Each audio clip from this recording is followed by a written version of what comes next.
walang taong magliligtas sa iyo pagka dumarating itong mga salot na ito na bilang sumpa ng Diyos dahil sa kasamaan ng tao. Ito ay nagpapatunay na ang Diyos ay makapangyarihan sa lahat. Nang sabihing walang taong makapagliligtas sa iyo, ipinakikita ng Diyos ang kanyang superiority sa tao. Na kahit na paniwala mo may makakapagligtas sa iyo, pag dumating na ito, hindi ka mailigtas ng tao, mangyayaring maniwala kang may Diyos na makapangyarihan. Kanino gagawin ito ng Diyos? Sa mga taong ayaw kumilala sa Kanya. Sa mga taong ayaw sumunod sa Kanyang utos. Kaya kung maiisip po natin, mga kababayan, yung pagdating ng mga kapahamakan sa tao, paraan ng Diyos yun para ipakitang siya ang makapangyarihang dapat masunod. Dapat tayong magpasakop sa Kanya. Kasi ang ginagawa ng tao ngayon sa ating panahon, parang resistance parang paglaban sa Diyos. Sabi ng Diyos, huwag kang papatay. Ang tao pumapatay, mamamatay tao. Sabi ng Diyos, igalang mo ang iyong ama't ina. Ang maraming kabataan ngayon, walang galang sa magulang. Sabi ng Diyos, huwag kang mangangalunya. Marami ngayon mag-asawa, hindi tapat sa isa't isa. Ang sabi ng Diyos, huwag kang magsisinungaling, huwag kang mandadaya. Mga tao'y mandaraya. Kung magpapatuloy na tayo'y relax lang sa paggawa ng masama, hindi kikilos ang Diyos, yung mga tao naniniwala sa Diyos, hindi na rin maniniwala, mahahawa na dun sa kasamaan. Wala lang matitirang mabuti. Kaya ang pagkilos ng Diyos, kuminsan pati nga yung bagyo, galing sa Diyos yan Yung sinasabi ni Jeremias, magpapabugso ng bagyo ang Diyos at maraming mamamatay. Totoo naman At pakinggan nyo sa 25:32 ng Jeremias. Ganito ang sabi ng Panginoon ng mga hukbo, narito, kasamaan ay mangyayari sa bansa at bansa, at malakas na bagyo ay ibabangon mula sa kahuli-hulihang bahagi ng lupa. At ang mapapatay ng Panginoon sa araw na yaoy magiging mula sa isang dulo ng lupa hanggang sa kabilang dulo ng lupa. Sila'y hindi tataguyan o dadamputin man o ililibing man, sila'y magiging dumi sa ibabaw ng lupa. Yung nangyari sa Leyte, sa Bisaya, hindi pa yan Kasi darating pa yung bagyo na yan na ang kanilang bangkay hindi na madadampot o ililibing man. Sa dami ng mapapahamak, wala nang maglilibing. Magiging dumi na lang sila sa ibabaw ng lupa. Ngayon, bakit ko po binabasa ito? Para takutin kayo, mga kapatid? Hindi po. Para ipagpauna sa inyo yung sinasabi ng Diyos na pagka tayo nagpakalugmok-lugmok na sa kasamaan, pagdating ng bagyo, ng galit ng Diyos, mahihirapan tayong makatakas. Gaya na nangyari doon sa Leyte at sa ibang parte ng Bisaya. Wala, kahit mayaman, kahit na may tungkulin, pag dumating yung galit ng Diyos, walang taong magliligtas sa'yo para ipakilala sa atin ng Diyos na makapangyarihan siya sa lahat, na dapat siyang masunod. Dahil hindi natin siya sinusunod, kaya dumadating ang bagay na ito, nagagalit ang Diyos sa tao. Kasi nawiwili na tayo sa kasamaan. Ikaw man, may anak ka, alam mo namang yung anak mo ay gumagawa ng mali.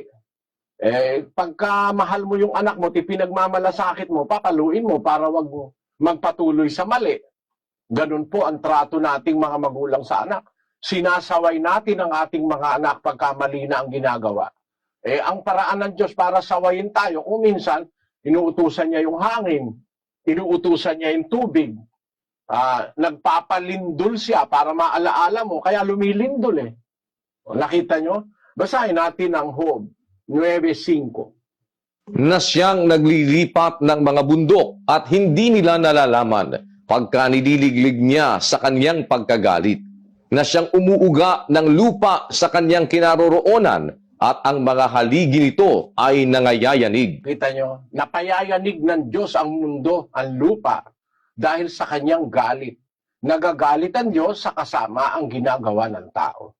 Makatwiran lang naman na magalit ang Diyos Kasi kung sasang-ayon siya sa kasamaan ng ginagawa ng tao, hindi niya ipaparamdam na meron siyang kapangyarihan, lahat na tayo, mamimihasa na tayong gumawa ng masama.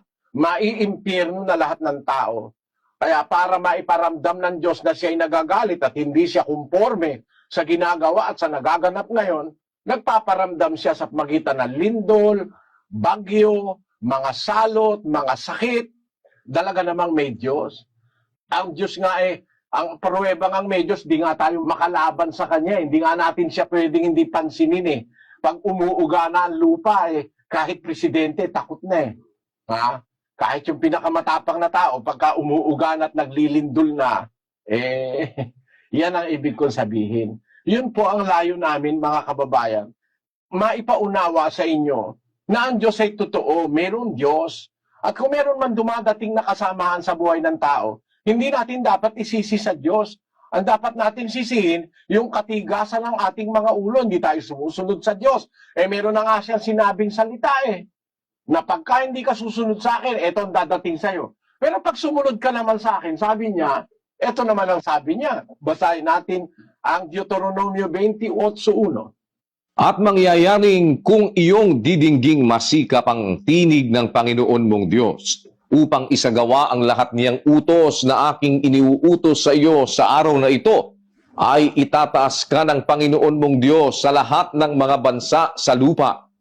At ang lahat ng pagpapalang ito ay darating sa iyo at aabot sa iyo kung iyong didinggin ang tinig ng Panginoon mong Diyos. Magiging mapalad ka sa bayan at magiging mapalad ka sa parang. Magiging mapalad ang bunga ng iyong katawan at ang bunga ng iyong lupa. Yung kabaligtaran ng mga sumpa, yun naman ang darating pag susunod ka. Magiging mapalad ka sa bayan, magiging mapalad ka sa parang. Magiging mapalad ang bunga ng iyong katawan, pati yung magiging anak mo. No? Tingnan ninyo ngayon, bakit merong mga bata, pagkapanganak pa lang, may mga autistic, may mga batang maraming mga diferensya. Isisisi mo ba sa Diyos yun?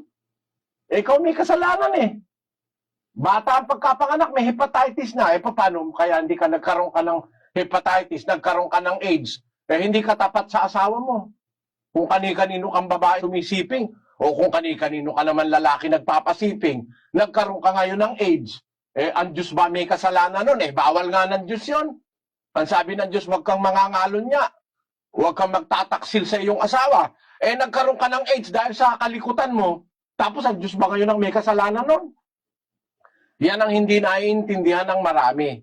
Kung meron mang nagiging mga sakit ngayon ng mga bata, bagong panganak, butas ang puso, ang bagong panganak, yung bata meron ng disability, ang Diyos ba may kasalanan? Paano nung ipinagbubuntis mo yung bata, pinipilit mong ilaglag? Kaya nung lumabas, walang tenga. Umiinom ng pampalaglag. Ba't naman pinalalaglag? Kasi, nakipag-ano siya sa ibang lalaki, natatakot siyang mahalata, pinalalaglag, hindi nalaglag. Pati doktor katulong Pag hindi nalaglag, ipaparas pa naman. Ang gagawin yung bata, buo na, buhay na yung bata. Pagluluray-lurayin sa pamamagitan ng raspa. Mga nag-a-abortion. Kayo man ang Panginoon Diyos, di ba kayo magagalit na yung batang walang kamalay-malay papaluin mo, sisirain mo? Maraming ganyan ngayon mga kababayan.